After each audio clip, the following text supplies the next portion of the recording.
बिस्मिल्लाहिर्रहमानिर्रहीम अल्लाहुम्मा सल्ली वसल्लिम अला नबिय्यिना मोहम्मद। तो कैसे हैं मेरे प्यारे प्यारे व्यूअर्स। उम्मीद करती हूँ कि सब खैरियत से होंगे इंशाल्लाह। तो आज मैं बनाने जा रही हूँ मटन चॉप्स। बहुत ही मज़े की ग्रेवी वाली, झटपट तैयार भी हो जाएंगी और बहुत मज़े की बनेंगी। तो सबसे पहले इसके लिए जो इसमें चाहिए वो है टमाटर, प्याज, अदरक। अदरक को मैंने कुछ अदरक को टुकड़ों में काट दिया है। एक टुकड़ा मैंने लंबा रहने दिया है, वो मैं लंबा लंबा कट करके तो उसकी गार्निशिंग करूँगी। लहसुन ली है, सब्ज़ मिर्चें ली हैं और ये हैं चांपें जिनको मैंने धो के खुश्क करके अच्छी तरह से रख लिया है। तो सबसे पहले मैं एक पैन में घी डाल के तो मैंने उसमें प्याज जो है वो बारीक कट करके तो उसको ब्राउन करना है। तो वो मैंने डाल के ऊपर रख दी है। अब मैं इसको सुरख करूँगी। जब ये सुरख हो जाएगा, मेरा प्याज ब्राउन सा हो जाएगा, तो फिर मैं इसको इस ऑयल से निकाल लूँगी। और कोशिश करें कि जब भी आप प्याज ब्राउन करें तो इसे किसी टिश्यू पेपर पे, अखबार के पेपर पे या किसी वैसे ही पेपर वगैरह पे निकाल लें, इससे वो सोगी नहीं होता। अब जिस ऑयल में मैंने प्याज जो है वो रेड किया था, उसी में मैंने वो टमाटर डाल के तो अब मैं इनको अच्छी तरह से इनका भून लूँगी। और ये मेरे टमाटर तकरीबन भुन गए हैं। अब जो बाकी मसाला था, प्याज, अदरक, लहसुन और सब्ज़ मिर्चें, उनको मैंने ग्राइंड कर लिया है। ग्राइंड करने के बाद अब मैं वो भी मिक्सचर जो है वो इसी में शामिल करने लगी हूँ। और फिर वो मिक्सचर भी मैं इसमें शामिल करके तो मैं उसको भी भून लूँगी अच्छी तरह से। मेरे टमाटर भून गए हैं। अब मैं वो वाला मिक्सचर जो है, ये देखें आपके सामने मैंने ग्राइंड कर लिया है। थोड़ा सा पानी डाल के आप इसको चॉपर में डाल के चॉप भी कर सकते हैं, ये आपकी चॉइस पे है। तो अब मैं ये वाला मिक्सचर भी इसी में शामिल करके तो इसको मैं अच्छी तरह से भूनने लगी हूँ।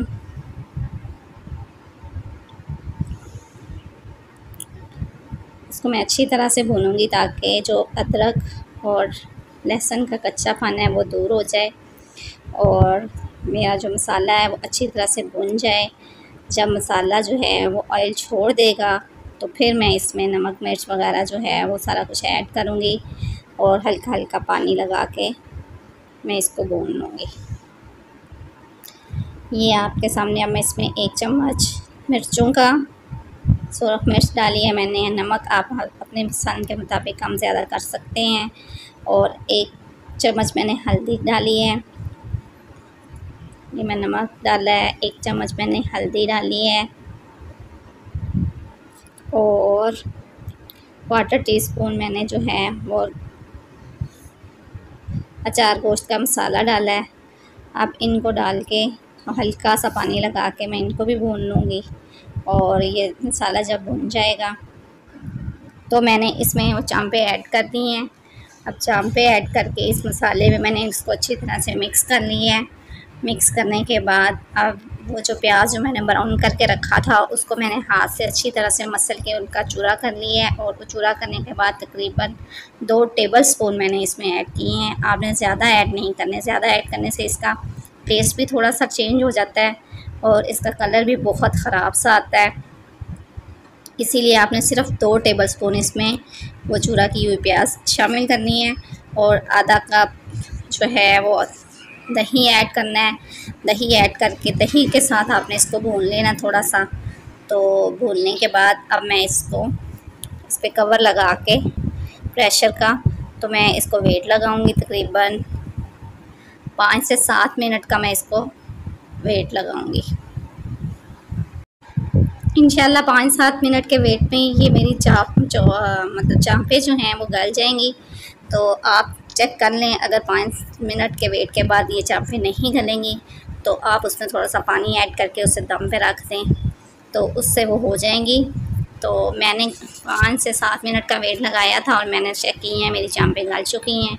अब इस स्टेज पे मैं इसमें सूखा गरम मसाला और साबुत ज़ीरा 1/4 टीस्पून मैंने इसमें ऐड किया है और इसको 2 मिनट के लिए मैं दम लगाऊंगी। और उसके बाद मैं इसको डिश आउट कर लूँगी। और हरा धनिया और वो जो मैंने अदरक बचाई थी उसको बारीक बारीक कट करके मैंने वो इसके ऊपर गार्निशिंग की है। तो उम्मीद है आपको मेरी वीडियो पसंद आई होगी। अल्लाह हाफिज़।